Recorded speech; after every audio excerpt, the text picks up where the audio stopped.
도준이를 지켜라! 도감 속에 길이 있다! 1999년 크리스마스 이브, 불길에 휩싸인 저택에서 들려온 회장의 마지막 유언이었습니다. 정원사 한상우는 두 살배기 도준을 품에 안고 죽음의 화마 속을 뛰어나왔습니다. 그리고 25년간 자신의 이름을 버린 채 고물상에서 아들을 키웠습니다. 하지만 상우는 몰랐습니다. 그날 밤의 화재가 사고가 아니라 계획된 살인이었다는 것을, 그리고 도준이 한국 최고 재벌가의 마지막 혈육이라는 사실을. 25년 후 진실이 세상에 드러나는 순간 벌어지는 놀라운 반전까지.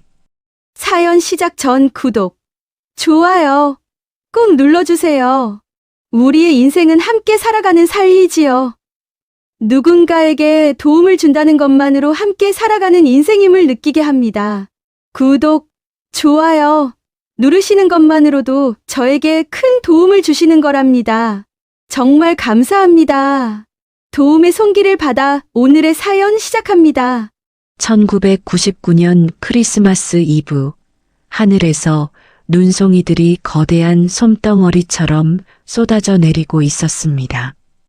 한영그룹 저택 본체의 웅장한 기와 지붕 위로 하얀 눈이 수북이 쌓여 있었습니다. 저택 외곽 정원에서는 한상우가 전정 가위로 동백나무 가지를 정리하고 있었습니다. 30살의 상우는 추위에 빨갛게 물든 손으로 가위날을 닦으며 한 해의 마지막 작업을 마무리하고 있었습니다. 올해도 무사히 넘기는구나. 상우가 혼잣말을 하며 작은 미소를 지었습니다. 그때 저택 깊숙한 곳에서 거대한 폭발음이 울려 퍼졌습니다. 땅이 흔들렸고 상우의 손에서 전정 가위가 떨어져 눈 위에 꽂혔습니다. 뭐지? 상우가 고개를 들어 저택을 바라보니 서재 쪽 창문에서 붉은 불길이 치솟고 있었습니다. 검은 연기가 하얀 눈발 사이로 마구 피어오르고 있었습니다. 상우는 전정 가위를 주워든 채 저택을 향해 달려갔습니다. 불이야, 불이야. 상우가 외치며 저택 뒷문으로 뛰어들어갔습니다. 복도는 이미 연기로 가득했고 어디선가 아이의 울음소리가 들려오고 있었습니다. 상우는 코를 막고 연기 속을 헤치며 서재로 향했습니다. 서재 문을 열자 무너진 천장의 들보가 바닥에 쓰러져 있었습니다. 들보 아래에는 한영그룹 회장이 피를 흘리며 쓰러져 있었습니다. 상우가 들보를 밀어내려 하자 회장이 떨리는 손으로 상우의 손목을 잡았습니다. 상우야. 회장이 피를 토하며 상우를 바라보았습니다. 회장의 손에는 가죽 표지의 낡은 식물 도감이 들려 있었습니다. 이걸 가져가라. 회장이 식물 도감을 상우에게 떨리는 손으로 건네주었습니다. 회장님, 일단 나가셔야 합니다. 상우가 회장의 몸을 일으키려 했지만 회장은 고개를 저었습니다. 아니다. 나는 이미 늦었어. 도준이를 지켜라. 회장이 상우의 손을 꽉 잡으며 간절하게 말했습니다. 도감 속에 길이 있다. 반드시 도준이를 지켜내거라.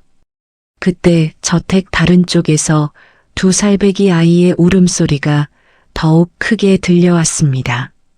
상우가 고개를 돌리니 어린 도준이 침실문 앞에서 울고 있었습니다. 연기가 점점 짙어져 상우의 눈에서 눈물이 흘러내렸습니다. 도준아.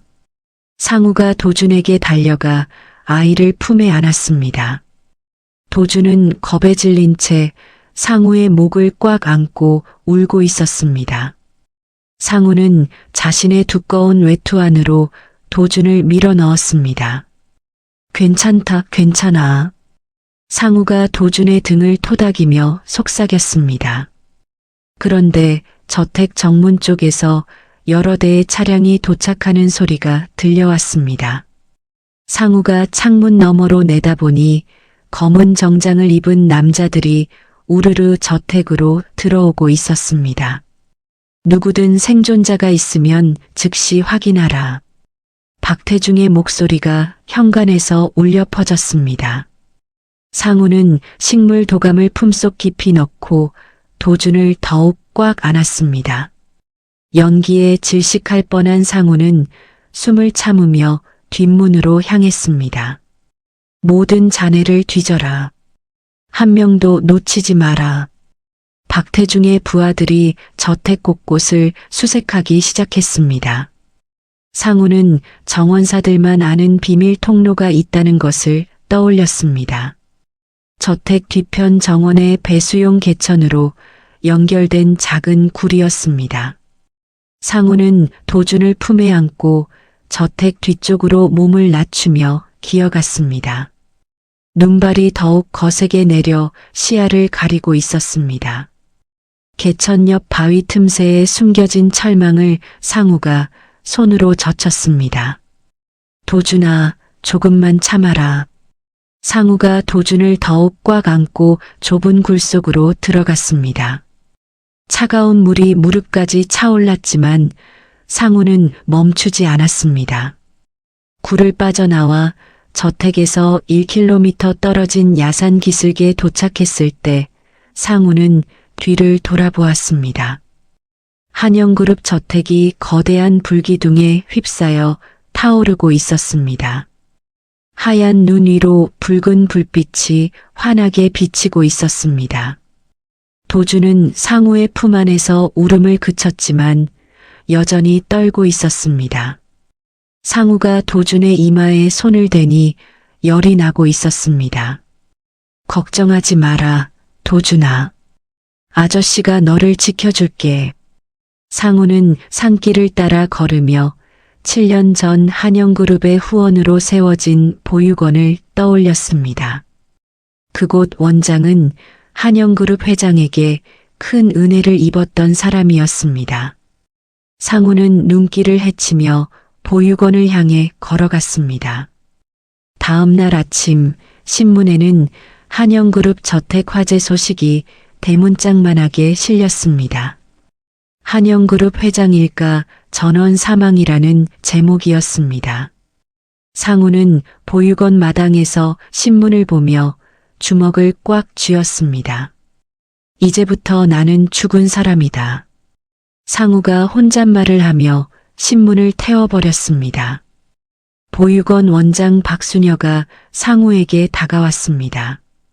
상우 씨, 정말 이 아이를 맡기시겠어요? 박수녀가 상우를 걱정스럽게 바라보았습니다. 네, 수녀님. 제가 돌아올 때까지 부탁드립니다.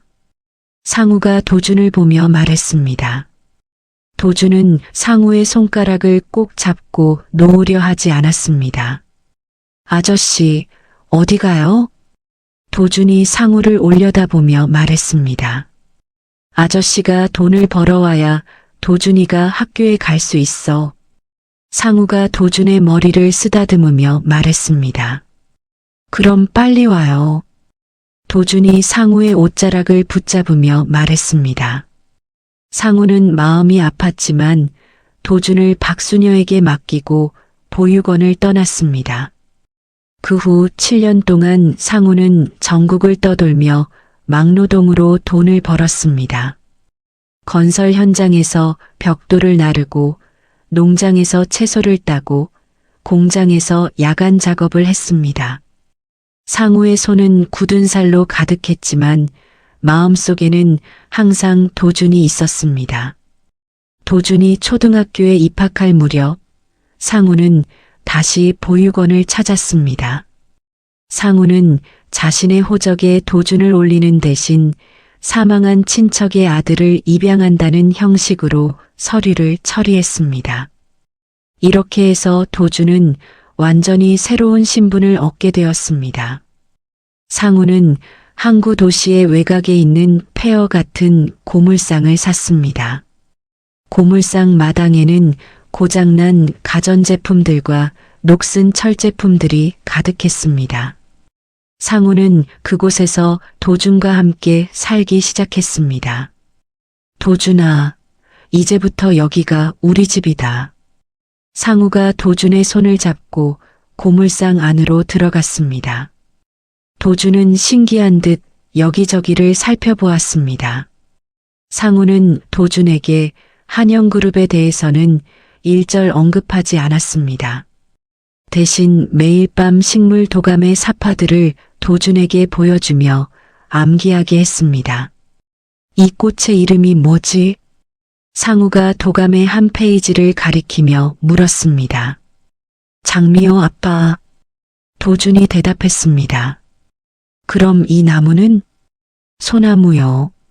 상우는 도준이 모든 식물의 이름과 모양을 정확히 기억할 때까지 반복해서 가르쳤습니다. 도준은 놀라운 기억력으로 도감의 모든 내용을 머릿속에 새겨 넣었습니다. 낮에는 도준이 고물상 마당에서 폐가 전제품을 분해하고 조립하며 기계 구조를 익혔습니다. 상우가 어디선가 구해온 경제 잡지들을 도준이 읽으며 복잡한 수치 계산과 시장 원리를 독학했습니다. 아빠, 이 회사 주가가 왜 이렇게 오르내려요? 도준이 잡지를 보며 상우에게 물었습니다. 시장이라는 건 살아있는 거야. 사람들의 마음에 따라 움직이는 거지. 상우가 도준에게 설명해 주었습니다.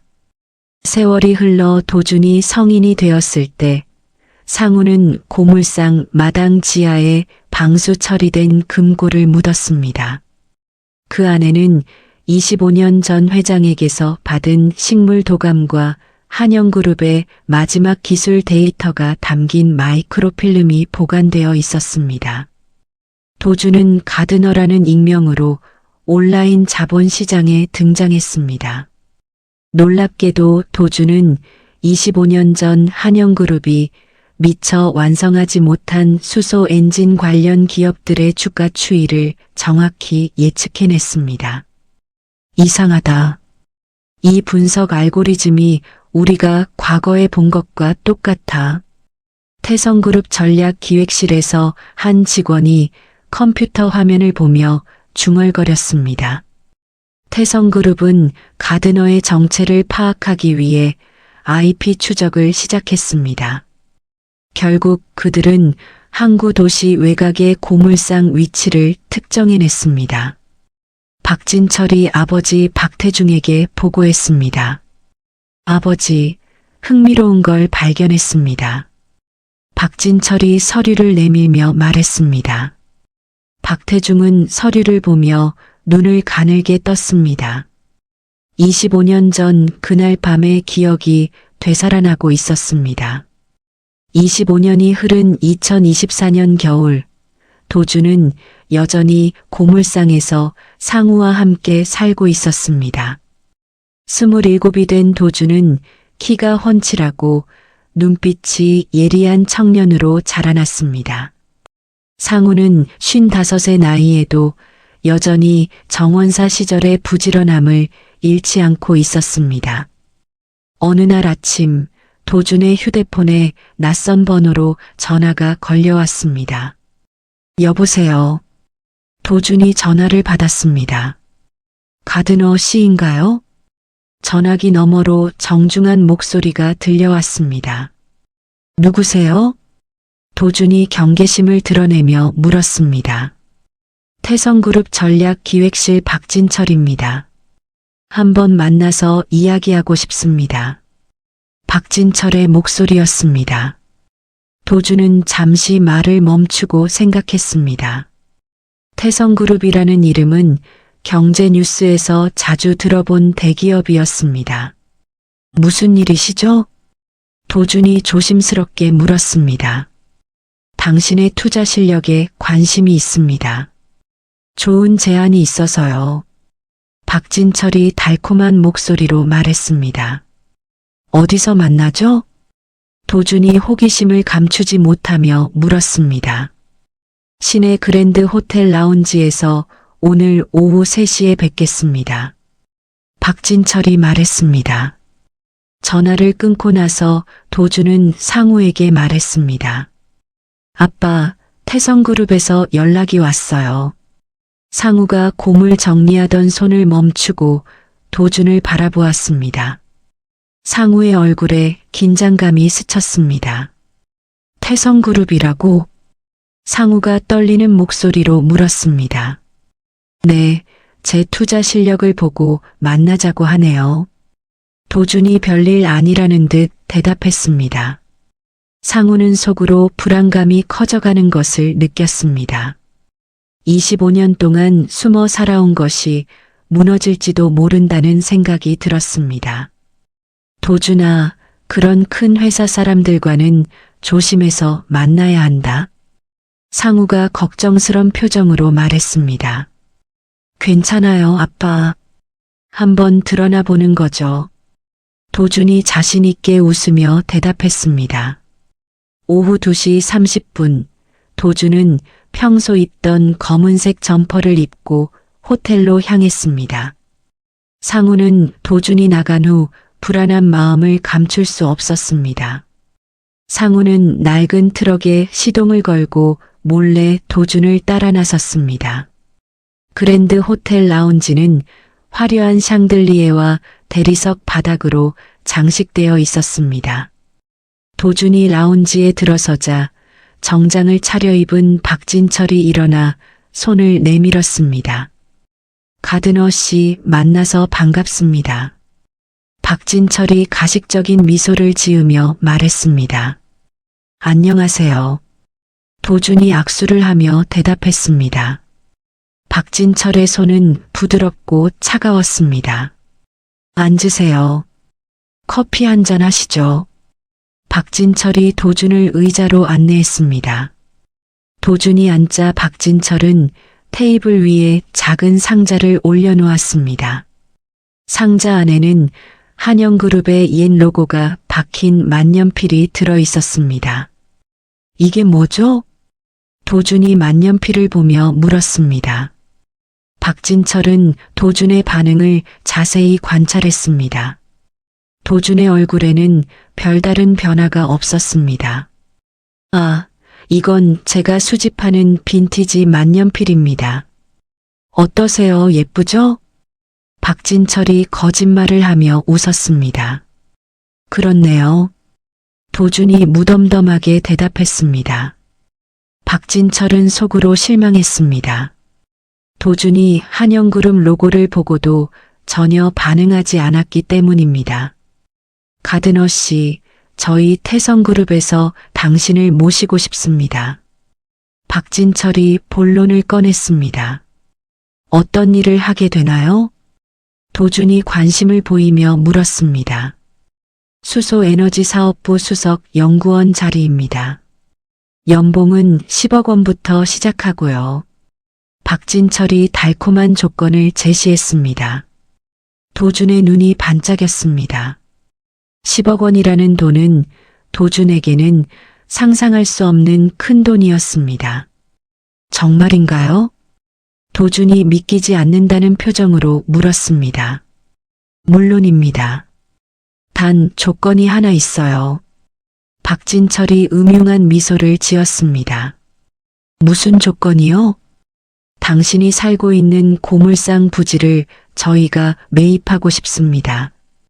박진철이 진짜 목적을 드러냈습니다. 도준의 표정이 굳어졌습니다. 고물상은 상우와 함께 살아온 소중한 보금자리였습니다. 그건 안 됩니다. 제가 결정할 일이 아니에요. 도준이 단호하게 거절했습니다. 박진철의 얼굴에서 가식적인 미소가 사라졌습니다. 그렇다면 어쩔 수 없네요. 내일부터 고물상 부지에 대한 강제 철거 집행이 시작될 겁니다. 박진철이 차가운 목소리로 협박했습니다. 뭐라고요? 도준이 깜짝 놀라며 일어났습니다. 부지 소유권에 문제가 있다는 제보가 들어와서 말입니다. 박진철이 서류를 꺼내 보여주었습니다. 그때 호텔 로비에서 이 모든 상황을 지켜보던 상우가 있었습니다. 상우는 박진철의 뒤쪽에 서 있는 경호원을 보고 깜짝 놀랐습니다. 그 경호원은 25년 전 한영그룹 저택 화재 현장에서 본 적이 있는 얼굴이었습니다. 상우의 온몸에 소름이 돋았습니다. 25년 전 그날 밤의 공포가 다시 살아났습니다. 상우는 더 이상 참을 수 없었습니다. 상우가 라운지로 뛰어들어가 테이블 위에 만년필을 낚아챘습니다. 이걸 왜 여기 가져왔어? 상우가 만년필을 바닥에 내동댕이 치며 소리쳤습니다. 만년필이 대리석 바닥에 떨어져 산산조각이 났습니다. 아빠! 도준이 갑자기 나타난 상우를 보고 당황했습니다. 박진철은 상우의 반응을 보고 눈을 번뜩였습니다. 자신의 예상이 맞았다는 확신이 들었습니다. 당신이 누구죠? 박진철이 상우를 노려보며 물었습니다. 우리 아버지예요. 도준이 대신 대답했습니다. 상우는 박진철과 눈을 마주치며 25년 전의 저기를 느꼈습니다. 이 사람이 박태중의 아들이라는 것을 직감적으로 알 수 있었습니다. 도준아, 당장 여기서 나가자. 상우가 도준의 팔을 거칠게 잡아 끌었습니다. 아빠, 잠깐만요. 아직 이야기가... 도준이 당황하며 말했습니다. 지금 당장... 상우가 도준을 강제로 끌고 라운지를 나갔습니다. 박진철은 부서진 만년필 조각을 바라보며 만족스러운 표정을 지었습니다. 이제 확실해졌습니다. 저 고물상 주인이 25년 전 저택 화재와 관련이 있다는 것을 말입니다. 호텔 밖에서 상우는 도준을 트럭에 태우고 곧바로 시동을 걸었습니다. 아빠, 도대체 왜 그러는 거예요? 도준이 화를 내며 물었습니다. 저런 사람들과는 엮이면 안 된다. 상우가 핸들을 꽉 잡으며 대답했습니다. 10억 원이라고 했어요. 그 돈이 있으면 우리가 얼마나 편하게 살 수 있는지 아세요? 도준이 목소리를 높였습니다. 상우는 대답 대신 트럭의 속력을 더 높였습니다. 백미러로 뒤를 확인하니 검은 승용차 한 대가 따라오고 있었습니다. 아빠, 평생 이렇게 살 거예요? 가난을 훈장처럼 달고? 도준이 상우에게 따져 물었습니다. 그런 말하는 게 아니다. 상우가 괴로운 표정으로 대답했습니다. 그럼 뭐예요? 왜 항상 도망치듯 사는 거예요? 도준이 울분을 토했습니다.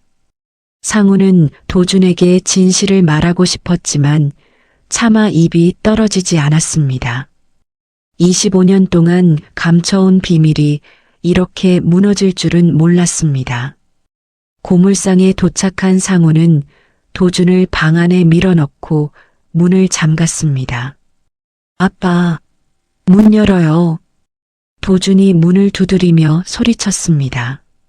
상우는 대문 빗장까지 걸어 잠그고 마당에 주저앉았습니다. 25년 동안 숨어 살아온 평화로운 일상이 끝나가는 것을 느꼈습니다.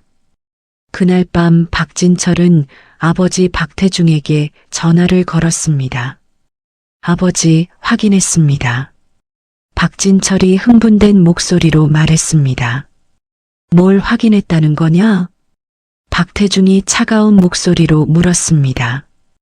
25년 전 그날 밤에 살아남은 놈이 있습니다. 그리고 한영그룹 회장의 아들도 살아있어요. 박진철의 말에 전화기 넘어가 조용해졌습니다. 내일 당장 처리하겠습니다. 박진철이 말했습니다. 신중하게 해라. 이번에는 실수하면 안 된다. 박태중의 목소리에 25년 전의 차가움이 되살아났습니다. 다음 날 오전 8시 고물상 정문 앞에 거대한 포크레인이 나타났습니다. 뒤이어 용역업체 직원들이 트럭에서 우르르 내렸습니다. 30여 명의 건장한 남자들이 고물상을 둘러쌌습니다. 용역업체 팀장이 확성기를 들고 큰 소리로 외쳤습니다. 건물주 나오세요. 강제 철거 집행 통지서를 낭독하겠습니다. 상우는 창문 틈으로 밖을 내다보며 주먹을 꽉 쥐었습니다. 25년 동안 평화롭게 살아온 터전이 위협받고 있었습니다. 아빠, 저 사람들이 뭐예요? 방에서 나온 도준이 상우 옆으로 다가와 물었습니다. 어제 네가 만난 놈들이 보낸 거다. 상우가 이를 갈며 대답했습니다. 설마 정말로 철거를 하려는 건 아니겠죠? 도준이 믿기지 않는다는 표정으로 말했습니다. 그때 용역 팀장이 서류를 펼치고 낭독하기 시작했습니다. 부동산 소유권 분쟁에 따른 강제 집행을 시작합니다. 30분 안에 모든 소지품을 가지고 나오시기 바랍니다. 상우의 얼굴이 창백해졌습니다. 박태중 일가가 이렇게 빨리 움직일 줄은 몰랐습니다. 한편 태성그룹 본사에서 박태중의 아내 정 여사가 전화를 걸고 있었습니다. 용역들만으로는 부족해. 확실하게 처리해야 한다. 정 여사가 차가운 목소리로 말했습니다. 전화 너머 상대방이 대답했습니다. 알겠습니다. 사고사로 처리하겠습니다. 정 여사는 도준의 존재가 남편의 후계 구도에 걸림돌이 될 것을 우려했습니다. 그래서 용역들 사이에 전문 킬러를 잠입시켜 도준을 제거하라고 지시한 것입니다. 고물상에서 상우와 도준이 밖으로 나왔습니다. 용역들이 그들을 에워쌌습니다. 여기는 우리가 25년 동안 살아온 집입니다. 도준이 용역들에게 소리쳤습니다. 법원 명령이야, 애송이. 어서 짐 싸서 나가. 용역 팀장이 도준을 밀치며 말했습니다. 도준이 뒤로 휘청거리며 넘어졌습니다. 상우가 달려가 도준을 일으켜 세웠습니다. 내 아들에게 손대지 마라. 상우가 용역 팀장의 가슴팍을 밀며 소리쳤습니다. 뭐야, 이 늙은이가. 용역 팀장이 상우에게 주먹을 휘둘렀습니다. 상우가 몸을 피하며 용역 팀장의 팔을 잡아 비틀었습니다. 용역 팀장이 비명을 지르며 바닥에 쓰러졌습니다. 아빠가 언제부터 싸움을 그렇게 잘했어요? 도준이 깜짝 놀라며 상우를 바라보았습니다. 다른 용역들이 일제히 상우와 도준에게 달려들었습니다. 상우는 도준을 자신의 뒤로 밀어넣고 용역들과 맞섰습니다. 상우의 손에는 25년 전부터 사용해온 전정 가위가 들려 있었습니다. 정원사 시절 익힌 손놀림으로 상우가 용역들을 제압하기 시작했습니다. 이 아저씨 뭐야? 왜 이렇게 세? 용역들이 당황하며 서로를 바라보았습니다. 도준은 창문을 깨고 마당으로 뛰어나와 상우를 도우려 했습니다. 하지만 수정 열쇠를 극복할 수는 없었습니다. 용역들이 도준을 바닥에 쓰러뜨렸습니다. 그 위로 무거운 철제 파이프가 떨어지고 있었습니다. 도준아. 상우가 도준을 향해 몸을 날렸습니다. 철제 파이프가 상우의 등을 강하게 내리쳤습니다. 으악! 상우가 고통스러운 비명을 질렀습니다. 등뼈가 으스러지는 듯한 고통이 몰려왔습니다. 아빠! 도준이 상우를 감싸 안으며 울부짖었습니다. 그때 용역들 사이에 숨어있던 킬러가 움직였습니다. 킬러가 단검을 꺼내 상우의 옆구리를 노렸습니다. 상우는 고통 속에서도 킬러의 움직임을 감지했습니다. 25년 전 정원사 시절 위험한 상황에서 몸을 지키기 위해 익힌 기술이 되살아났습니다. 상우가 재빠르게 몸을 돌려 킬러의 손목을 잡았습니다. 그리고 힘껏 비틀어 단검을 떨어뜨렸습니다. 으아! 킬러가 손목이 부러지는 고통에 비명을 질렀습니다. 도주는 평소 인자하기만 했던 상우가 전문적인 격투 기술을 구사하는 모습에 충격을 받았습니다. 도대체 아버지의 정체가 무엇인지 의구심이 커졌습니다. 그때 멀리서 경찰차 사이렌 소리가 들려왔습니다. 누군가가 신고를 한 것 같았습니다. 야, 경찰 온다. 철수해. 용역 팀장이 소리쳤습니다. 용역들이 급히 철수하기 시작했습니다. 킬러도 부러진 손목을 감싸고 도망쳤습니다. 상우는 피를 흘리며 도준에게 다가갔습니다. 도준아, 괜찮니? 상우가 도준의 얼굴을 살피며 물었습니다. 아빠가 더 다쳤잖아요. 빨리 병원에 가야 해요. 도준이 상우를 부축하며 말했습니다. 병원은 안 된다. 그들이 찾을 거야. 상우가 고개를 저으며 말했습니다. 상우는 비틀거리며 고물상 안으로 들어가 지하로 내려갔습니다. 도준이 상우를 따라갔습니다. 지하에는 상우가 몰래 설치한 작은 금고가 있었습니다. 상우가 떨리는 손으로 금고를 열자 낡은 식물 도감이 나타났습니다. 이게 뭐예요, 아빠? 도준이 식물 도감을 보며 물었습니다. 이것이 내 진짜 정체야. 상우가 피를 흘리며 도감을 도준에게 건넸습니다. 무슨 소리세요? 도준이 이해할 수 없다는 표정으로 물었습니다. 지금 당장 이 도시를 떠나라.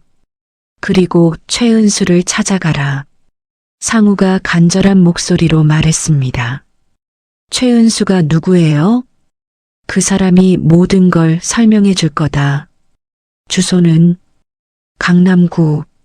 상우가 말을 마치기 전에 정신을 잃고 쓰러졌습니다. 아빠, 아빠. 도준이 상우를 흔들며 울부짖었습니다. 한편 태성그룹에서 박진철이 부하에게 지시하고 있었습니다. 고물상에서 머리카락 몇 가닥이라도 구해와라. DNA 검사를 해봐야겠다. 박진철이 차가운 목소리로 말했습니다. 알겠습니다. 부하가 고개를 숙이며 대답했습니다. 박진철은 25년 전 한영그룹 회장의 유전자 샘플을 보관하고 있었습니다. 만약 도준이 정말 회장의 아들이라면 DNA로 확인할 수 있을 것입니다. 도준은 의식을 잃은 상우를 업고 고물상을 나섰습니다. 하지만 어디로 가야 할지 막막했습니다. 최은수, 강남구. 도준이 상우의 말을 되뇌었습니다. 도준은 인터넷으로 최은수라는 이름을 검색했습니다. 강남구에 있는 작은 찻집 주인으로 나와 있었습니다. 도준은 택시를 잡아 타고 최은수의 찻집으로 향했습니다. 상우는 여전히 의식이 없었고 얼굴이 창백했습니다. 아저씨, 빨리 가주세요. 응급환자예요. 도준이 택시 기사에게 간청했습니다. 택시가 서울 시내를 달려갔습니다. 도준의 마음은 불안과 궁금증으로 가득했습니다. 과연 최은수라는 사람이 어떤 비밀을 알고 있을까요? 그리고 식물 도감에는 어떤 의미가 숨어 있을까요? 도준은 상우의 손을 꽉 잡으며 답을 찾기 위해 달려가고 있었습니다. 강남구 한복판에 자리한 작은 찻집 시간의 향기는 오래된 한옥을 개조한 곳이었습니다. 도준이 의식을 잃은 상우를 업고 찻집 문을 밀고 들어갔습니다. 찻집 안은 은은한 차향과 함께 고즈넉한 분위기가 흘렀습니다. 손님, 어서 오세요. 카운터에서 차를 우리고 있던 여성이 고개를 들었습니다. 50살 정도로 보이는 여성은 단정한 한복을 입고 있었습니다. 바로 최은수였습니다. 최은수가 상우의 얼굴을 보는 순간 찻잔을 떨어뜨렸습니다. 찻잔이 바닥에 떨어져 산산조각이 났습니다. 상우야. 최은수가 상우에게 달려가며 외쳤습니다. 상우를 아세요? 도준이 깜짝 놀라며 물었습니다. 너는 도준이구나. 많이 컸네. 최은수가 도준을 바라보며 눈물을 흘렸습니다. 최은수는 25년 전 한영그룹 비서실장으로 일했던 인물이었습니다. 그리고 상우와는 연인 사이였습니다. 빨리 안으로 들어와. 상우 상태가 심각해 보여. 최은수가 도준을 안채로 안내했습니다. 안채에는 작은 침실이 있었습니다. 도준이 상우를 침대에 눕히자 최은수가 상우의 상처를 살펴보았습니다. 등뼈에 금이 간 것 같아. 빨리 병원에 가야 해. 최은수가 걱정스러운 표정으로 말했습니다. 아빠가 병원은 안 된다고 했어요. 그들이 찾을 거라고. 도준이 상우의 말을 전했습니다. 최은수의 얼굴이 어두워졌습니다. 25년이 지났지만 박태중 일가의 위험은 여전했습니다. 알겠어. 내가 아는 의사를 불러올게. 최은수가 핸드폰을 꺼내 전화를 걸었습니다. 잠시 후 응급처치 도구를 가져온 의사가 도착했습니다. 의사는 상우의 상처를 소독하고 붕대를 감아주었습니다. 다행히 내장에는 손상이 없습니다. 하지만 며칠은 절대 안정을 취해야 해요. 의사가 최은수에게 말했습니다. 의사가 가고 나서 최은수와 도준이 마주 앉았습니다. 찻집 한편에는 25년 전 한영그룹 관련 자료들이 가득 담긴 서류 상자가 있었습니다. 이제 모든 걸 말해줄 때가 왔구나. 최은수가 깊은 한숨을 쉬며 말했습니다. 도대체 무슨 일인가요? 왜 아빠가 이런 위험에 처한 거예요? 도준이 답답한 마음으로 물었습니다. 최은수가 서류 상자에서 한 장의 문서를 꺼냈습니다.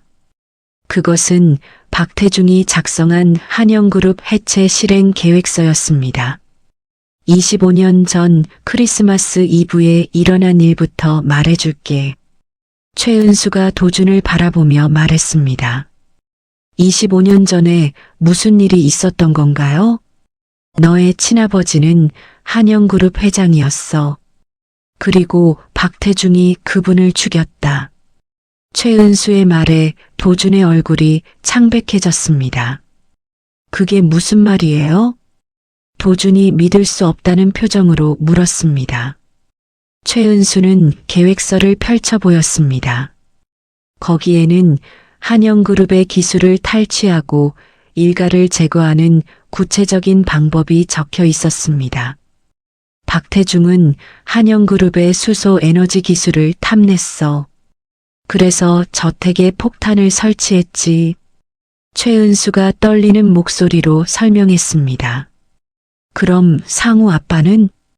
상우는 그날 밤 너를 구해내고 자신의 목숨을 버린 거야. 25년 동안 죽은 사람으로 살면서.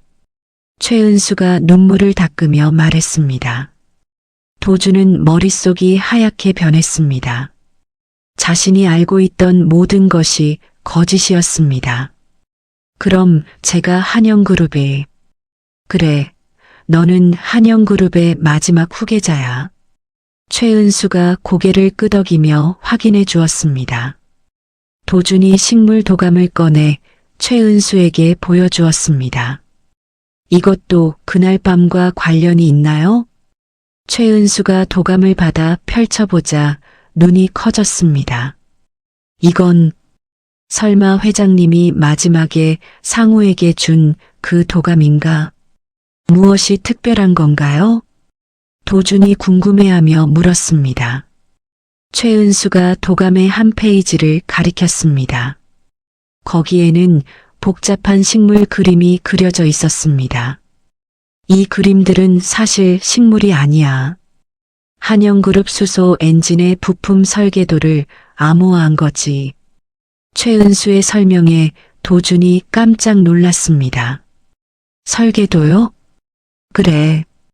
회장님이 혹시 모를 상황에 대비해 만들어둔 백업 자료야. 최은수가 도감의 마지막 페이지를 펼쳤습니다. 거기에는 여러 식물의 꽃말이 적혀 있었습니다. 이 꽃말들을 조합하면 스위스 은행 계좌번호가 나와. 거기에 한영그룹 복구를 위한 5천억 원이 예치되어 있어. 최은수의 말에 도준이 입을 다물지 못했습니다. 5천억 원이요? 회장님이 만일의 사태에 대비해 마련해 두신 거야. 그때 침실에서 상우가 깨어나는 소리가 들렸습니다. 도준아, 도준아. 상우가 약한 목소리로 도준을 불렀습니다. 도준이 침실로 달려가 상우 옆에 앉았습니다. 아빠, 정신 차리셨어요? 도준이 상우의 손을 잡으며 말했습니다. 은수가 모든 걸 말해줬지? 상우가 힘없는 목소리로 물었습니다. 네, 들었어요. 그런데 아빠, 도준이 말을 멈췄습니다. 25년 동안 자신을 아버지라고 불렀던 상우에게 어떤 말을 해야 할지 몰랐습니다. 미안하다, 도준아. 거짓말을 하고 살았구나. 상우가 눈물을 흘리며 말했습니다. 아니에요. 아빠가 절 살려주셨잖아요. 도준이 상우의 손을 꽉 잡으며 말했습니다. 이제 진짜 아버지가 누군지 알았으니 아빠는 아빠예요. 그건 변하지 않아요. 도준의 말에 상우가 고마운 눈빛으로 도준을 바라보았습니다. 최은수가 침실로 들어왔습니다. 상우야, 이제 우리가 반격할 때가 왔어. 최은수가 결연한 표정으로 말했습니다. 하지만 도준이가 위험해질 거야. 상우가 걱정스럽게 말했습니다. 이미 위험해졌어. 박태중이 도준의 정체를 눈치챈 것 같아. 최은수가 심각한 표정으로 대답했습니다. 도준은 식물 도감을 꽉 잡으며 결심했습니다. 25년 전 죽은 부모님의 원수를 갚고 상우를 지켜준 사람이 되겠다고. 제가 할게요. 박태중을 무너뜨리겠어요. 도준이 단호한 목소리로 말했습니다. 상우와 최은수가 도준의 굳은 의지를 보며 고개를 끄덕였습니다.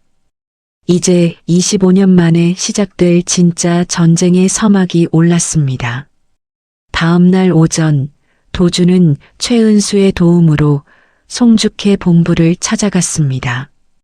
송죽회는 한국 경제계의 숨은 실력자들이 모인 비공식 조직이었습니다. 그곳의 수장인 김창식 회장은 75세의 고령에도 불구하고 여전히 날카로운 눈빛을 가지고 있었습니다. 최은수 양이 소개해준 젊은이가 바로 자네군. 김창식이 도준을 위아래로 훑어보며 말했습니다. 안녕하세요. 도준이 정중하게 인사했습니다. 25년 전 한영그룹 회장님은 나에게 큰 은혜를 베푸셨지. 김창식이 멀리 바라보며 회상했습니다. 어떤 은혜였나요? 도준이 조심스럽게 물었습니다. 내 회사가 부도 직전일 때 아무 조건 없이 100억 원을 빌려주셨어. 덕분에 지금의 송죽회가 있는 거지. 김창식의 목소리에 감사함이 묻어났습니다. 김창식은 서재 한쪽에 걸린 25년 전 한영그룹 회장과의 사진을 가리켰습니다. 자네 아버지는 진정한 기업가였어. 돈보다 사람을 먼저 생각하셨지. 저도 그런 사람이 되고 싶습니다. 도준이 진심을 담아 말했습니다. 박태중 놈을 무너뜨리려면 자금이 필요할 거야. 김창식이 서류를 꺼내며 말했습니다. 얼마나 지원해 주실 수 있나요? 1조 원까지 가능하다. 김창식의 말에 도준이 깜짝 놀랐습니다. 1조 원이요? 단 조건이 있어. 한영그룹의 기술 특허권을 담보로 제공해야 한다. 김창식이 조건을 제시했습니다. 도준은 식물 도감에 숨겨진 기술이 그 정도 가치가 있다는 것을 깨달았습니다. 좋습니다. 하지만 저에게는 경험이 없어요. 도준이 솔직하게 말했습니다. 걱정하지 마라. 내가 최고의 전문가들을 붙여주겠어.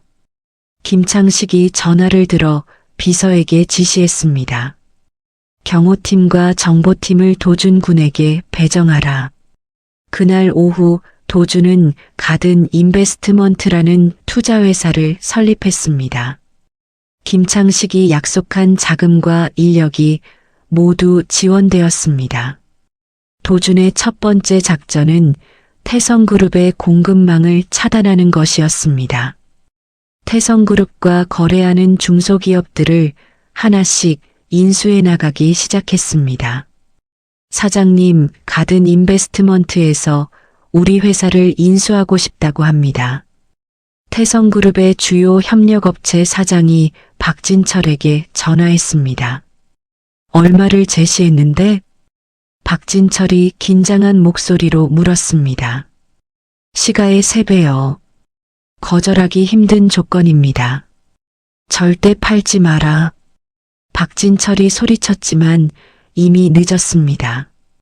한편 지혜 변호사가 최은수의 소개로 도준을 만났습니다. 지혜는 29세의 젊은 나이에도 불구하고 이미 굵직한 경제 사건들을 담당한 실력자였습니다. 박태중을 법정에 세우려면 확실한 물증이 필요해요. 지혜가 도준에게 말했습니다. 어떤 증거가 필요한가요? 25년 전 화재가 고의로 일어났다는 증거, 그리고 현재 진행 중인 범죄의 증거요. 지혜가 설명했습니다. 도준은 식물 도감을 해독하여 스위스 은행 계좌에 접속했습니다. 도감 마지막 페이지에 꽃말을 조합하니 정말로 계좌번호가 나타났습니다. 동백꽃의 고결함, 장미의 사랑, 백합의 순결. 도준이 꽃말들을 차례로 입력하자 스위스 은행 사이트가 열렸습니다. 계좌에는 정말로 5천억 원이 예치되어 있었습니다. 이제 시작이다. 도준이 컴퓨터 화면을 보며 중얼거렸습니다. 그 시각 태성그룹 지하 고문실에서는 상우가 감금되어 있었습니다. 박태중의 부하들이 상우를 납치해온 것입니다. 25년 만이군 한상우. 박태중이 고문실로 들어오며 음흉한 미소를 지었습니다. 상우는 의자에 묶인 채 박태중을 노려보았습니다. 내 놈이 아직 살아있을 줄이야. 박태중이 상우 주위를 돌며 말했습니다. 도준이는 어디 있나? 상우가 입을 꽉 다물고 대답하지 않았습니다. 말하지 않으면 고문을 시작할 거다. 박태중이 협박했습니다. 그러나 상우는 혀를 깨물며 침묵으로 일관했습니다. 25년 동안 도준을 지켜온 아버지의 의지는 꺾이지 않았습니다. 박태중이 상우의 옷 속에서 도준의 어린 시절 사진을 발견했습니다. 이 사진을 태워버리면 어떨까? 박태중이 라이터를 꺼내 사진에 불을 붙였습니다. 상우의 눈에서 눈물이 흘러내렸지만 여전히 입을 열지 않았습니다. 한편 도준은 태성그룹의 주식을 대량으로 매도하기 시작했습니다. 5천억 원의 자금력으로 시장에 공포를 조성했습니다. 주가가 30% 폭락했습니다. 태성그룹 임직원들이 당황해했습니다. 박진철이 급히 아버지에게 전화했습니다. 아버지, 누군가가 우리 주식을 공격하고 있어요. 누구냐? 박태중이 화를 내며 물었습니다. 가든 인베스트먼트라는 회사예요. 하루 만에 우리 협력업체 10곳을 인수했습니다. 박진철의 보고에 박태중의 얼굴이 일그러졌습니다. 그놈이 벌써 움직이기 시작했군. 그때 정 여사가 박태중 몰래 독자적인 행동을 취했습니다. 정 여사는 자신만의 킬러팀을 가동하여 도준이 머무는 최은수의 찻집을 기습했습니다. 밤 10시 찻집의 유리창이 깨지며 섬광탄이 투척되었습니다. 도준아, 숨어. 최은수가 도준을 서재 뒤편 비밀 금고실로 밀어 넣었습니다. 킬러들이 찻집으로 침입해 왔습니다. 최은수가 홀로 그들과 맞서 싸웠습니다. 여기서 뭐 하는 거야? 최은수가 화병을 집어던지며 소리쳤습니다. 킬러 중 한 명이 최은수의 어깨에 총을 쐈습니다. 으악! 최은수가 바닥에 쓰러졌습니다. 금고실 안에서 도준이 모든 상황을 모니터로 지켜보고 있었습니다. 도준은 상우의 몸에 미리 심어둔 GPS가 태성그룹 본사 지하에서 신호를 보내고 있다는 것을 확인했습니다. 아빠가 거기 있구나. 도준이 이를 갈며 중얼거렸습니다. 도준은 금고실 벽면에 가스 파이프를 조작했습니다. 어린 시절 고물상에서 배운 기계 지식을 활용한 것입니다. 가스가 새어나오자 킬러들이 정신을 잃고 쓰러졌습니다. 도준이 금고실에서 나와 쓰러진 최은수를 업었습니다. 은수 아줌마, 정신 차려요. 도준이 최은수를 흔들며 외쳤습니다. 도준아, 지혜한테 가라. 최은수가 약한 목소리로 말했습니다. 도준은 최은수를 업고 찻집을 빠져나와 지혜 변호사의 사무실로 향했습니다. 이제 정말로 박태중과의 마지막 승부가 시작될 때였습니다. 지혜 변호사의 사무실은 한밤중임에도 불이 켜져 있었습니다. 도준이 부상당한 최은수를 업고 사무실 문을 두드렸습니다. 지혜 변호사님, 도준이 급하게 외쳤습니다. 문이 열리며 지혜가 나타났습니다. 지혜는 피투성이가 된 최은수를 보고 깜짝 놀랐습니다. 어떻게 된 거예요? 지혜가 도준을 도와 최은수를 소파에 눕혔습니다. 정 여사가 보낸 킬러들이 습격했어요. 도준이 숨을 헐떡이며 설명했습니다. 지혜가 응급처치를 하며 최은수의 상처를 살펴보았습니다. 총알이 어깨를 관통했지만 다행히 뼈는 건드리지 않았네요. 지혜가 안도하며 말했습니다. 최은수가 천천히 눈을 떴습니다. 도준아, 상우는? 최은수가 약한 목소리로 물었습니다. 태성그룹 본사 지하에 감금되어 있어요. 도준이 GPS 신호를 보여주며 말했습니다. 지혜가 컴퓨터를 켜서 태성그룹 관련 자료들을 검색했습니다. 정 여사의 자금 출처를 역추적해 봤는데 이상한 점을 발견했어요. 지혜가 화면을 가리키며 말했습니다. 무엇이요? 해외 카지노에서 들어온 돈이 상당히 많아요. 마약 거래와 연관된 것 같아요. 지혜의 말에 도준의 눈이 번뜩였습니다. 그걸 증명할 수 있나요? 시간이 좀 걸릴 것 같아요. 하지만 확실한 증거가 있다면 정 여사를 구속시킬 수 있어요. 그때 도준의 핸드폰이 울렸습니다. 발신자는 박태중이었습니다. 받아보세요. 지혜가 도준에게 말했습니다. 도준이 전화를 받자 박태중의 차가운 목소리가 들려왔습니다. 한영그룹의 마지막 후계자님, 안녕하신가? 박태중이 비꼬는 투로 말했습니다. 우리 아빠를 어떻게 했어요? 도준이 분노를 참으며 물었습니다. 아직 살아있다. 하지만 언제까지 살아있을지는 모르겠군. 박태중이 협박했습니다. 무엇을 원하는 거예요? 간단하다. 네가 가진 모든 주식과 자산을 포기하는 각서에 서명하면 상우를 살려주겠다. 박태중의 요구였습니다. 도준은 잠시 침묵했습니다. 25년 동안 자신을 키워준 상우의 생명과 부모님의 원수를 갚을 기회 사이에서 고민했습니다. 시간을 주세요.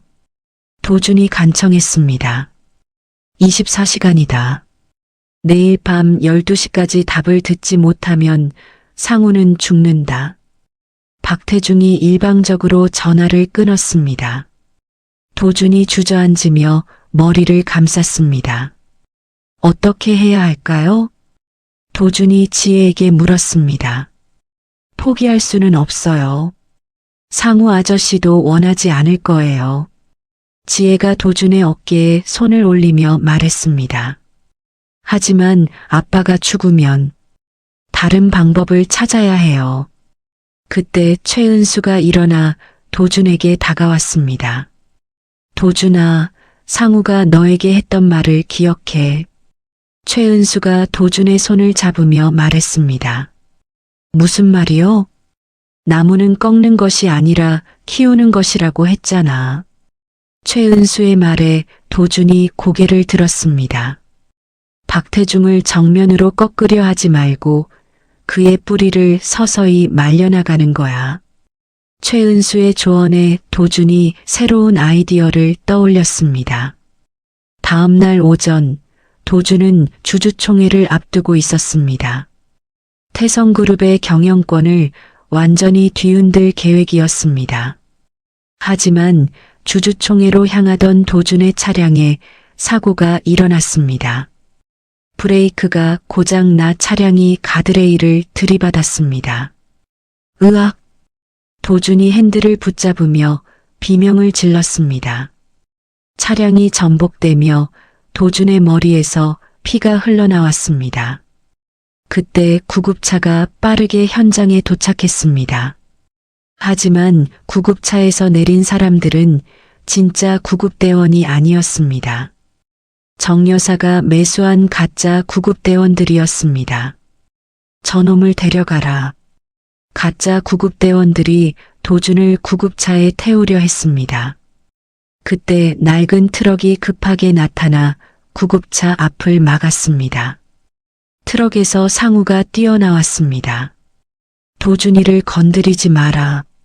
상우가 전정 가위를 들고 가짜 구급대원들에게 달려들었습니다. 상우는 어떻게든 태성그룹 본사를 탈출해온 것입니다. 이 늙은이가 가짜 구급대원들이 상우를 둘러쌌습니다. 상우가 전정 가위로 그들과 싸우기 시작했습니다. 하지만 상우는 이미 고문으로 인해 몸 상태가 좋지 않았습니다. 구급대원 중 한 명이 둔기로 상우의 머리를 내려쳤습니다. 아! 상우가 도로 위에 쓰러졌습니다.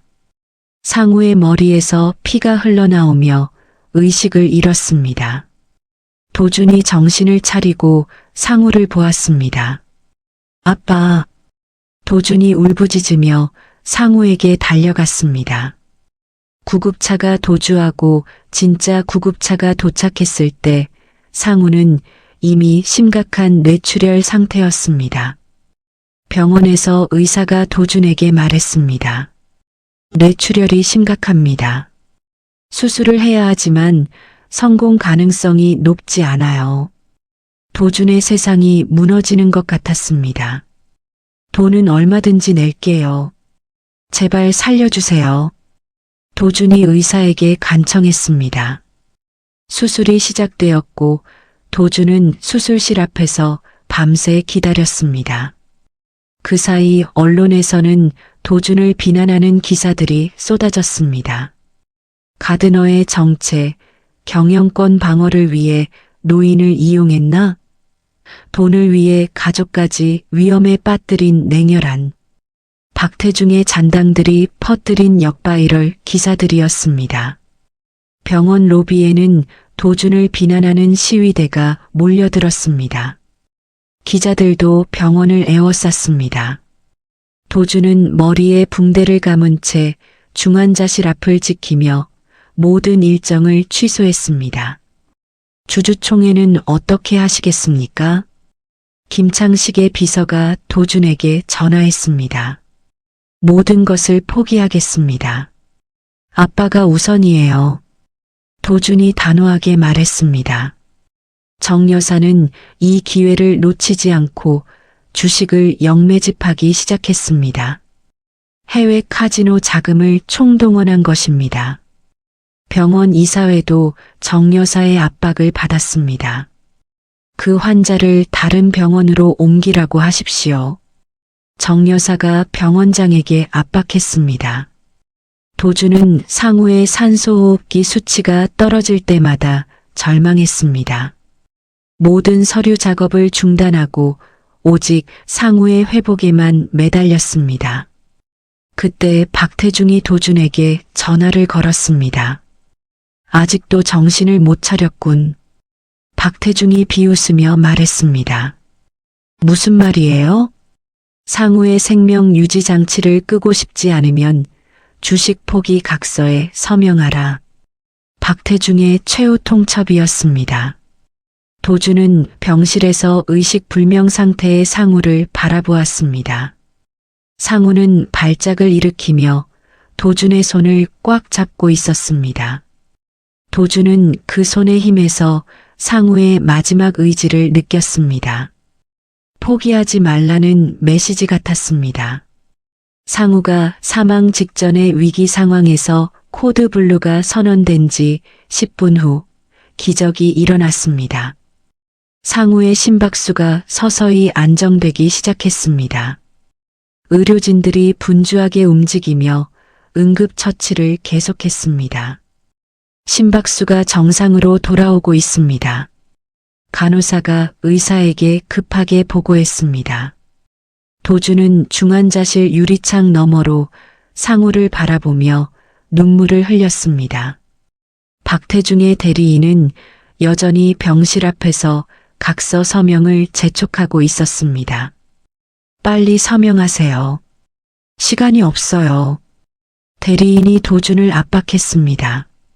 그때 상우가 천천히 눈을 떴습니다.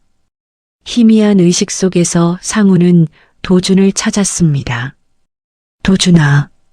상우가 갈라진 목소리로 도준을 불렀습니다.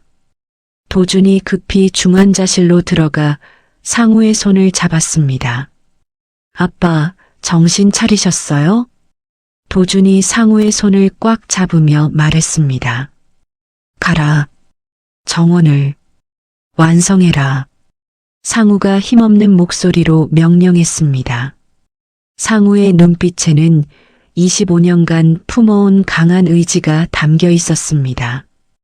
도준은 그 눈빛에서 포기하지 말라는 메시지를 읽었습니다. 하지만 아빠가 네가 해야 할 일이 있다. 상우가 도준의 손을 더욱 꽉 잡으며 속삭였습니다. 도준은 상우의 의지를 확인하고 결심했습니다. 박태중의 대리인을 뿌리치고 병실을 나섰습니다. 그때 지혜 변호사가 급히 병원으로 달려왔습니다. 지혜의 손에는 중요한 서류가 들려 있었습니다. 도준 씨 찾았어요. 지혜가 숨을 헐떡이며 도준에게 말했습니다. 무엇을요? 정 여사의 불법 자금 증거예요. 지혜가 서류를 펼쳐 보였습니다. 최은수가 부상당한 몸을 이끌고 정 여사의 비밀 금고를 급습하여 하드디스크를 확보한 것입니다.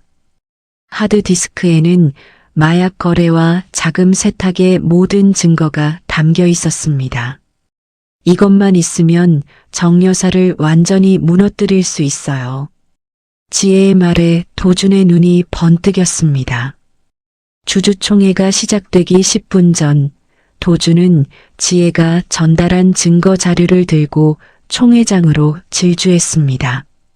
병원에서 총회장까지는 30분 거리였지만 도준은 15분 만에 도착했습니다. 총회장에서는 정 여사가 승리를 확신하며 연단에 서 있었습니다. 주주 여러분, 이제 새로운 시대가 열렸습니다. 정 여사가 자신만만하게 선언하려는 순간이었습니다. 총회장 중앙문이 벌컥 열리며 도준이 나타났습니다. 머리에 붕대를 감고 혈색이 창백한 상태였지만 눈빛만은 살아있었습니다. 잠깐요. 도준이 큰 소리로 외쳤습니다. 총회장이 술렁거렸습니다. 정 여사의 얼굴이 굳어졌습니다. 정 여사가 어떤 돈으로 주식을 매집했는지 보여드리겠습니다. 도준이 USB를 꺼내 대형 화면에 연결했습니다. 화면에는 정 여사의 해외 계좌와 마약 거래 기록들이 상세하게 나타났습니다. 총회장이 웅성거리기 시작했습니다. 이건 조작된 자료입니다. 정 여사가 당황하며 소리쳤습니다. 그때 총회장 뒤쪽 문이 열리며 경찰들이 들어왔습니다. 지혜가 미리 수사기관에 고발한 것입니다. 정 여사 마약 거래 및 자금 세탁 혐의로 긴급 체포하겠습니다. 경찰이 수갑을 꺼내며 정 여사에게 다가갔습니다. 이럴 수가. 정 여사가 경찰에게 연행되며 절규했습니다. 도준은 정 여사가 매집한 모든 주식이 불법 자금으로 취득되었다며 무효화를 요구했습니다. 이제 우리 아버지를 공격한 가짜 구급대원들의 자백도 들어보시죠. 도준이 또 다른 영상을 틀었습니다.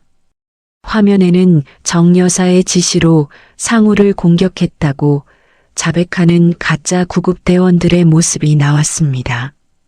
지혜가 그들을 추적하여 자백을 받아낸 것입니다. 태성그룹 일가의 반인륜적 범죄가 여기 있습니다. 도준이 주주들을 향해 외쳤습니다. 주주들은 도준의 위기 대처 능력과 상우에 대한 진심에 감동했습니다. 상우가 위험에 빠졌을 때 모든 것을 포기하려 했던 도준의 모습이 진정성으로 받아들여진 것입니다.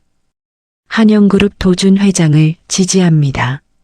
주주 중 한 명이 일어나 박수를 쳤습니다. 곧이어 총회장 전체가 박수로 가득 찼습니다. 주주들이 만장일치로 도준의 경영권을 승인했습니다. 주주총회가 끝난 직후 도준은 곧바로 병원으로 달려갔습니다. 상우는 수술을 성공적으로 마치고 회복실에서 쉬고 있었습니다. 아빠. 도준이 상우의 침대 옆으로 달려가 손을 잡았습니다. 어떻게 됐냐? 상우가 약한 목소리로 물었습니다. 이겼어요, 아빠. 정 여사도 박태중도 모두 끝났어요. 도준이 눈물을 흘리며 말했습니다. 지혜가 태성그룹의 남은 자산을 모두 몰수하여 한영그룹 피해 복구 자금으로 귀속시키는 법적 절차를 완료했습니다. 박태중은 구치소에서 정 여사의 체포 소식을 듣고 모든 희망을 잃었습니다. 25년간 쌓아올린 모든 것이 하루아침에 무너진 것입니다. 모든 게 끝났군. 박태중이 차가운 독방에서 중얼거렸습니다.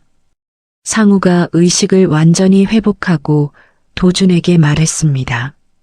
너는 이미 훌륭한 정원사다. 상우가 도준을 바라보며 미소 지었습니다. 아빠가 가르쳐 주셨으니까요. 도준이 상우의 손을 꽉 잡으며 대답했습니다.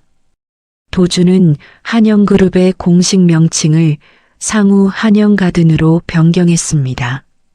그리고 기업의 목적을 생태계 보존과 사회 환원으로 재설정했습니다. 최은수가 병원을 방문하여 상우와 재회했습니다. 25년 만이네, 상우야. 최은수가 상우의 손을 잡으며 말했습니다. 고마웠어, 은수야. 네가 없었으면 불가능했을 거야. 상우가 감사를 표했습니다. 도주는 상우를 위해 병원 옥상에 작은 치유 정원을 조성했습니다. 상우가 좋아하는 동백나무와 장미가 심어진 아름다운 정원이었습니다. 함께 산책하실까요? 도준이 휠체어를 탄 상우에게 말했습니다. 그러자꾸나. 상우와 도준이 함께 정원을 거닐었습니다. 여론은 도준을 정의로운 재벌로 칭송했습니다. 한영그룹의 주가는 사상 최고치를 기록했습니다. 도준은 복수의 끝에서 증오가 아닌 사랑을 선택했습니다. 아버지 상우와 함께 진정한 승리를 만끽하며 새로운 시작을 준비하고 있었습니다. 1년 후 봄이 찾아온 서울 외곽에 한영시민공원이 문을 열었습니다.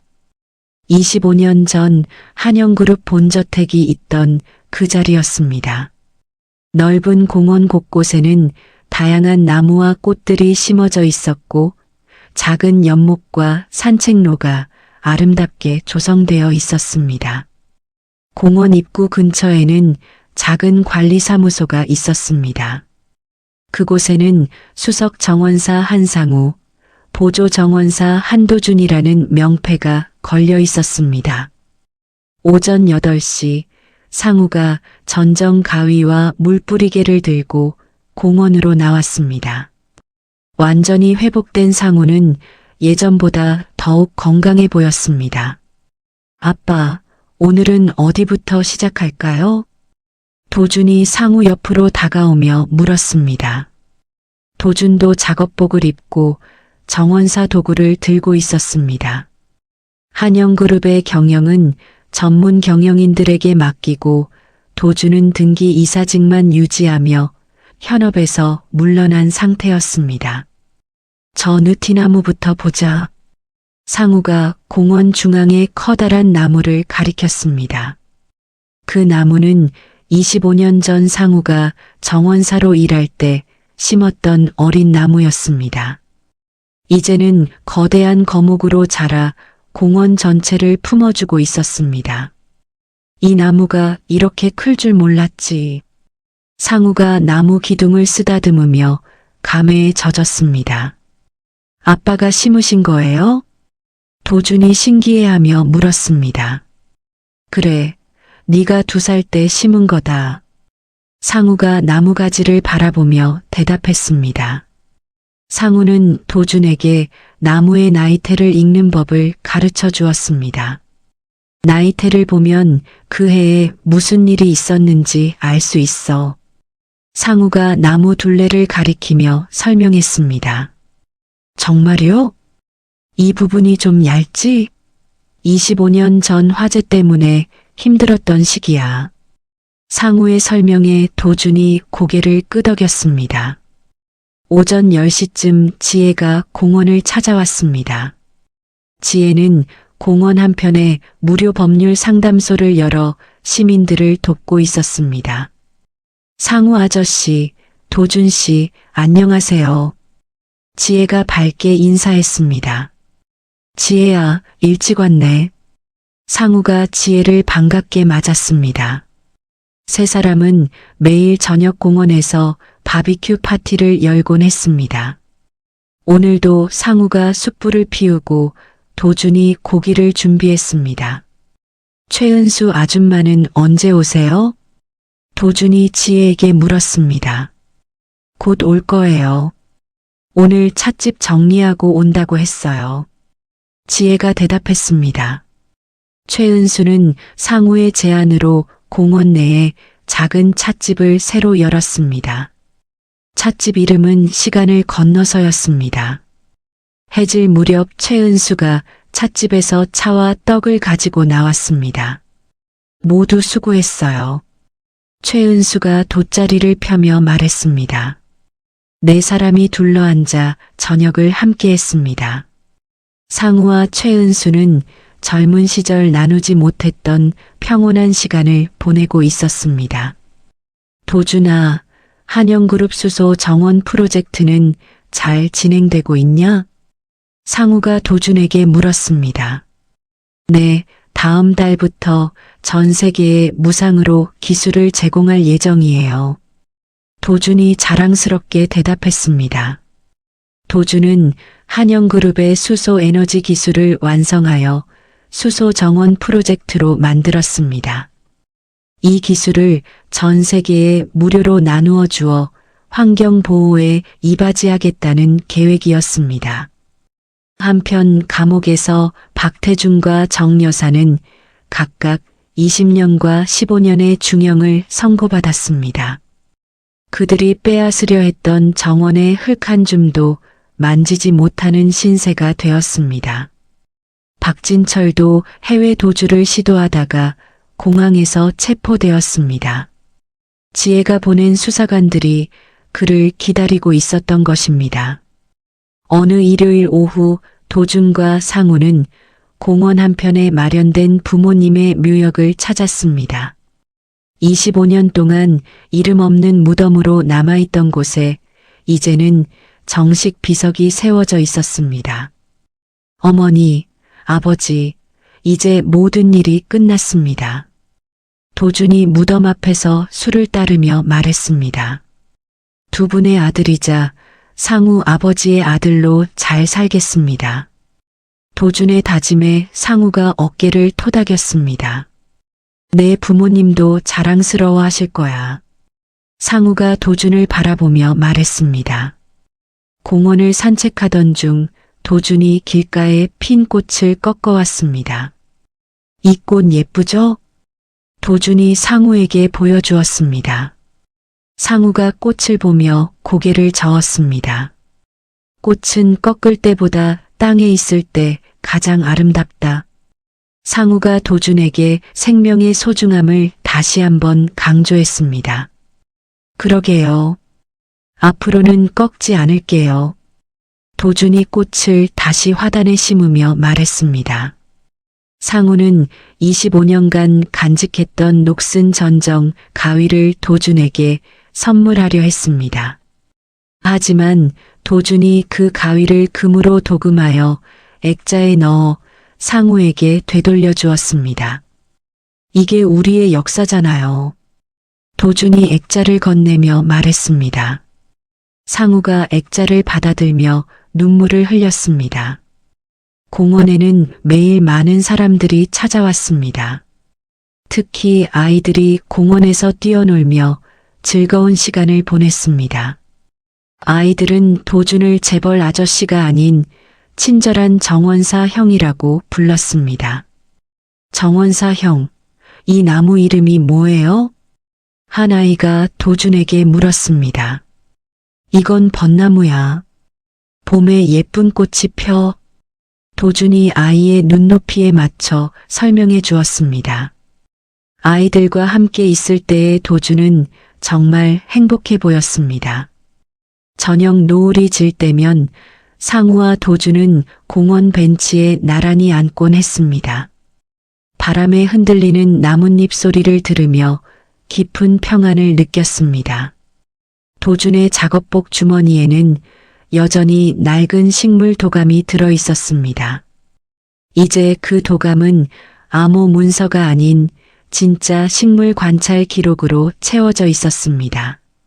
아빠, 이제야 진짜 정원사가 된 것 같아요. 도준이 상우에게 말했습니다. 이제야 정원이 완성되었구나. 상우가 도준의 어깨에 손을 올리며 대답했습니다. 도준은 상우의 거친 손을 잡았습니다. 25년 동안 자신을 지켜준 그 손이었습니다. 당신이 내 진짜 아버지입니다. 도준이 나지막이 말했습니다. 너도 내 진짜 아들이야. 상우가 도준의 손을 꼭 잡으며 대답했습니다. 두 사람이 정원을 가로질러 관리사무소로 향하는 모습은 정말 평화로워 보였습니다. 석양이 그들의 뒷모습을 따뜻하게 비추고 있었습니다. 25년간의 고통과 복수가 끝나고 이제는 진정한 사랑과 용서가 피어나는 정원이 되었습니다. 상우와 도주는 매일 이 정원에서 새로운 생명을 키우며 행복한 시간을 보내고 있습니다. 가장 위대한 유산은 함께한 시간이었습니다. 25년이라는 긴 세월 동안 자신의 모든 것을 내려놓고 한 아이를 지켜낸 상우의 이야기는 우리에게 진정한 가족의 의미가 무엇인지 깨닫게 해줍니다. 혈연이 아니더라도 서로를 위해 희생하고 사랑할 수 있다는 것, 그리고 그 사랑이야말로 어떤 재산보다 값진 유산이라는 것을 말이죠. 도준이 마지막에 상우에게 당신이 내 진짜 아버지입니다라고 말한 것처럼 진정한 부모는 피가 아니라 마음으로 이어지는 것인지도 모릅니다. 상우는 25년간 죽은 사람으로 살면서도 도준을 위해서라면 무엇이든 할 수 있는 아버지였습니다. 복수보다 용서를, 증오보다 사랑을 선택한 도준과 상우는 이제 진정한 정원을 완성했습니다. 꺾인 나무가 아니라 함께 자라나는 나무들로 가득한 아름다운 정원을 말입니다. 이 이야기를 끝까지 들어주신 분이 계시다면 잘 들었다고 댓글 하나만 남겨주세요. 감사합니다. 선생님의 가정에 항상 행복이 가득하시고 건강하시길 바랍니다.